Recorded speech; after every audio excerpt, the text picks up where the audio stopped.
જય માતાજી મિત્રો, હર હર મહાદેવ. સ્વાગત છે તમારું મારી યુટ્યુબ ચેનલ આજના સત્સંગમાં. આજના વિડીયોમાં આપણે સાંભળવાના છીએ ચૈત્ર સુદ એટલે કે શુક્લ પક્ષની કામદા એકાદશીની વ્રતકથા.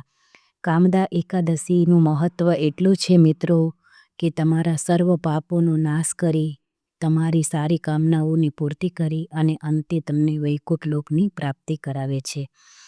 આવી આ કામદા એકાદશીનું ખાસ મહત્ત્વ છે જે ચૈત્ર નવરાત્રિ પછી આવે છે. આજે આપણે તેની સંપૂર્ણ વ્રત કથા, વિધાન, મહિમા, સંપૂર્ણ માહિતી આ વિડીયોમાં જાણીશું. જો તમને મારો વિડીયો પસંદ આવે તો લાઈક કરજો, શેર કરજો ને સબસ્ક્રાઈબ કરજો અને કોમેન્ટમાં જય શ્રી કૃષ્ણ જરૂરથી લખજો. ચાલો હવે આપણે જોઈએ એકાદશીનું મહાત્મય અને વ્રત કથા. એકાદશીના દિવસે સવારે વહેલા ઉઠી સ્નાનાદિ કર્મોથી પરવારી આપણા ઘરના મંદિરમાં જઈ અને જો ચિત્રજી હોય તો સાફ કપડાથી લૂછવા અને બાળકૃષ્ણનું બાલ સ્વરૂપ હોય તો સ્નાન પણ કરાવવું જોઈએ. યમુના જળ થોડું સાદા પાણીમાં નાખી પંચામૃતથી નવડાવી બાલગોપાલને સરસ મજાનો શણગારાજી સજાવવો જોઈએ. ચિત્રાજી હોય તો લૂછીને ચાંદલો અને અબીલ, ગુલાલ, ધૂપ, નૈવેદ્ય આ બધું કરવું જોઈએ. આજે કનૈયાને ખાસ મિશ્રી અને એમાં તુલસીનું પત્ર મૂકી ભોગ લગાવાય છે, પણ મિશ્રી અને માખણ બંને જો ઘરના ચોખા હોય તો જ તમે ધરાવજો. બહારનું તૈયાર લીધેલું નહીં ધરાવવાનું. સિઝનના ફળ ફલાદી તમે ધરાવી શકો છો. ત્યારબાદ કનૈયાની વંદના કરવાની રહે છે. આ વ્રત કથા સાંભળવાની હોય છે. વિષ્ણુ ચાલીસા કે કૃષ્ણ ચાલીસાનો પાઠ તમે સાંભળી શકો છો, કરી શકો છો. વિષ્ણુ સહસ્ત્ર નામનો પાઠ આજે ખૂબ જ ફળદાયક હોય છે. જે તમે કરો અથવા સાંભળો પણ ખૂબ જ લાભ આપે છે. વિષ્ણુ સહસ્ત્ર નામનો પાઠ આજના દિવસે કનૈયાની ધૂપ દીપથી આરતી કરી અને ભગવાનની કથા સાંભળવી જોઈએ. તો ચાલો હવે આપણે જોઈએ. ભગવાન શ્રી કૃષ્ણે અર્જુનને કહ્યું કે એકવાર નૈમિષારણ્યમાં સૌનકાદિ 88,000 ઋષિમુનિઓ એકઠા થયા હતા. ત્યારે સૌનકાદિ ઋષિઓએ સૂતજીને પ્રાર્થના કરતા કહ્યું કે હે સૂતજી, આપ એકાદશીનું મહાત્મય સાંભળવાની કૃપા કરો. ત્યારે સૂતજીએ કહ્યું કે હે મહર્ષિઓ, આપણા ઋષિ મુનિઓએ પાપ પુણ્યનો, સ્વર્ગ નર્ક આદિનો વિચાર ધ્યાનમાં લઈ મનુષ્યને સારા માર્ગે ચાલવા, સારા કર્મો કરવા, જપ તપ વ્રત ઉપવાસ કરવા સૂચન કરેલ છે. આમાં એકાદશીનું વ્રતનું મહાત્મય ખૂબ જ મોટું છે. એકાદશી એટલે 11. દર માસમાં 2 11 આવે છે. એક સુદમાં શુક્લ પક્ષમાં અને બીજી વદમાં એટલે કે કૃષ્ણ પક્ષમાં. આમ 12 માસમાં કુલ 24 એકાદશી થાય છે. ઉપરાંત 3 વર્ષે આવતા અધિક માસની 2 એકાદશી એટલે 26 એકાદશી કરવામાં આવે છે. મિત્રો, આ વખતે અધિક માસ આવે છે એટલે આ વખતે 26 એકાદશીઓ થશે. જો તમે 26 એકાદશીનું વ્રત ન કરી શકો, તેણે અષાઢ સુદ શુક્લ એકાદશી એટલે કે દેવશયની એકાદશીથી કાર્તક સુદ શુક્લ એટલે કે દેવ ઉઠી પ્રબોધિની એકાદશી સુધીની બધી એકાદશીઓ કરવી જોઈએ. એકાદશીમાં ઉપવાસ કરવામાં આવે છે. ઉપવાસ પણ 2 પ્રકારના હોય છે. સાપત્ય મનુષ્યો શુક્લ સુદ પક્ષની અને કૃષ્ણ વદ પક્ષની એમ બંને એકાદશીનો ઉપવાસ કરી શકે છે. જ્યારે અપત્ય મનુષ્ય કૃષ્ણ પક્ષની એકાદશીનું વ્રત ન કરતા સમપત્ર વ્રતનો સંકલ્પ કરવો જોઈએ. એ જ પ્રમાણે શુક્લ પક્ષની ક્ષય વિધિ હોય તો વ્રત કરવું. વૈષ્ણવોએ કૃષ્ણ પક્ષની એકાદશી કરવી. આ એકાદશીનું વ્રત શૈવ, વૈષ્ણવ અને શૂદ્ર દરેક કરી શકે છે. ફક્ત પરણેલી સ્ત્રીઓ જ પતિની આજ્ઞા સિવાય આ વ્રત કરી શકતી નથી. એમાં એને પતિની આજ્ઞા જરૂરથી લેવી પડે છે. એકાદશી વ્રત કરનારે પ્રાતઃકાળમાં ઉઠી સ્નાનાદિથી નિવૃત્ત થઈ સ્વચ્છ કપડાં પહેરી ભગવાનનું પૂજન ફળ, ફૂલ, સુગંધિત દ્રવ્યો આદિથી કરવું. એકાદશીમાં ઉપવાસ જરૂરી છે. બને ત્યાં સુધી ઉપવાસમાં ફળાહાર કરવો. પરંતુ જો મિત્રો શરીર સાથ ન આપતું હોય અને દવાઓ અને એવું બધું લેવાનું હોય તો તમે એક ટાણું પણ કરી શકો છો રાત્રે, પણ એક ટાણામાં લસણ ડુંગળીનો ત્યાગ કરવો જોઈએ. તામસિક પદાર્થ ન લેવો જોઈએ. અને જો તમે કરી જ શકતા હોય ઉપવાસ તો જુદી જુદી ફરાળી વાનગીઓ પણ બનાવીને બહુ ઝાઝી માત્રામાં ન જમવી જોઈએ. ચાલો હવે આપણે જોઈએ એકાદશીની વ્રત કથા. ચૈત્ર માસની શુક્લ સુદ પક્ષની એકાદશીને કામદા એકાદશી કહેવામાં આવે છે. ધર્મરાજા યુધિષ્ઠિર બોલ્યા કે હે ભગવાન, તમને કોટી કોટી પ્રણામ. હું તમને પ્રાર્થના કરું છું કે તમે કૃપા કરી ચૈત્ર માસની શુક્લ પક્ષની એકાદશીનું વર્ણન કરો. ભગવાન શ્રી કૃષ્ણ બોલ્યા કે હે રાજન, તમે એક પ્રાચીન વાત સાંભળો જે વસિષ્ઠજીએ રાજા દિલીપને કહી હતી. રાજા દિલીપે પૂછ્યું કે હે ગુરુદેવ, ચૈત્ર માસના શુક્લ પક્ષની એકાદશીનું નામ શું છે? તેમાં કયા દેવની પૂજા થાય છે? તે બધું તમે વિસ્તારપૂર્વક કહો.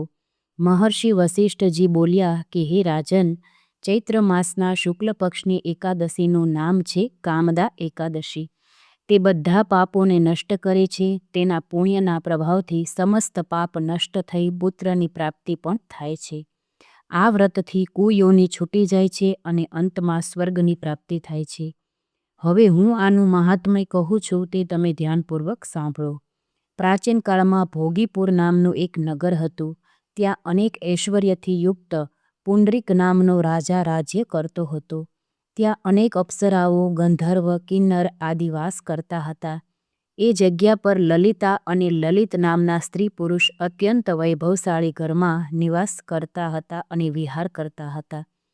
તે બંને એકબીજાને ખૂબ પ્રેમ કરતા હતા અને અલગ થતાં વ્યાકુળ થઈ જતા હતા. એક સમય રાજા પુંડરીક ગંધર્વ સહિત સભામાં શોભાયમાન હતા. ત્યાં લલિત ગંધર્વ પણ એમની સાથે ગીત ગાતો હતો. એની પ્રિયતમા એ જગ્યાએ ન હતી, તેથી તે તેની યાદમાં અશુદ્ધ ગીત ગાવા લાગ્યો. નાગરાજ કર્કોટકી રાજા પુંડરીકને આની ફરિયાદ કરી. તેથી રાજા પુંડરીકે શાપ દીધું કે હે દુષ્ટ, તું મારી સામે ગાય છે તો પણ પોતાની સ્ત્રીનું સ્મરણ કરે છે. તેથી તું કાચું માંસ અને મનુષ્ય ખાનાર રાક્ષસ થશે. તું મહાપાપી છે. હવે તું તારા કર્મનું ફળ ભોગવ. રાજા પુંડરીકના શાપથી તે લલિત ગંધર્વ તે જ ક્ષણે એક વિકરાળ રાક્ષસ બની ગયો. તેનું મુખ ભયાનક થઈ ગયું.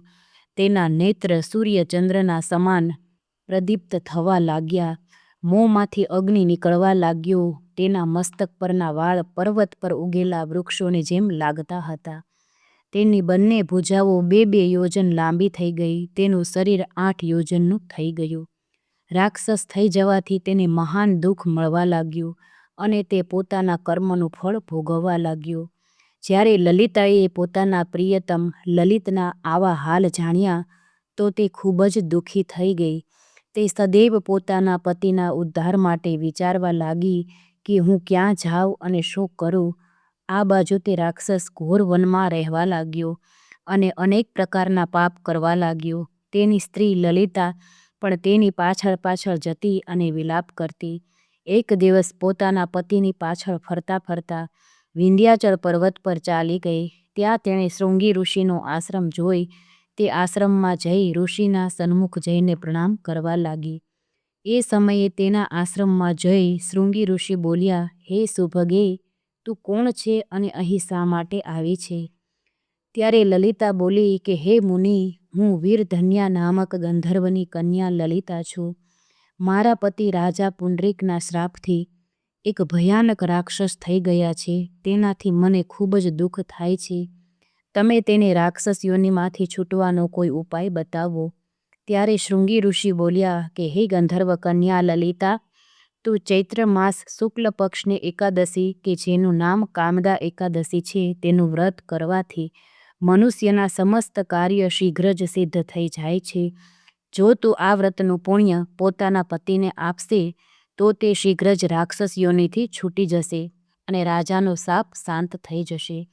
મુનિના આવા વચન સાંભળી લલિતાએ આનંદપૂર્વક તે વ્રત કર્યું અને દ્વાદશીના દિવસે બ્રાહ્મણોની સામે એ વ્રતનું ફળ પોતાના પતિને આપ્યું અને ભગવાનને પ્રાર્થના કરવા લાગી કે હે પ્રભુ, જો મેં આ વ્રત કર્યું છે તેનું ફળ મારા પતિને મળે, જેથી તેની રાક્ષસ યોનિ શીઘ્ર જ છૂટી જાય. એકાદશીનું ફળ દેતા તેનો પતિ રાક્ષસ યોનિમાંથી છૂટીને પોતાના મૂળ સ્વરૂપમાં આવી ગયું. તે અનેક સુંદર વસ્ત્રો અને આભૂષણોથી અલંકૃત થઈને પહેલાંના જેમ લલિતાની સાથે વિહાર કરવા લાગ્યો. કામદા એકાદશીના પ્રભાવથી તે વધુ સુંદર થઈ ગયો. તેઓ પુષ્પક વિમાનમાં બેસી સ્વર્ગલોકમાં ચાલ્યા ગયા. મિત્રો, તો આવી હતી કંઈક કામદા એકાદશીની વ્રત કથા, જે તમે જાણ્યું જ હશે કે કેટલી ફળદાયક અને લાભદાયક છે અને અંતે મોક્ષ તો અપાવે જ છે. જો તમને મારો વિડીયો પસંદ આવ્યો હોય તો લાઇક, શેર, સબસ્ક્રાઈબ કરી કોમેન્ટમાં જય શ્રી કૃષ્ણ જરૂરથી લખજો.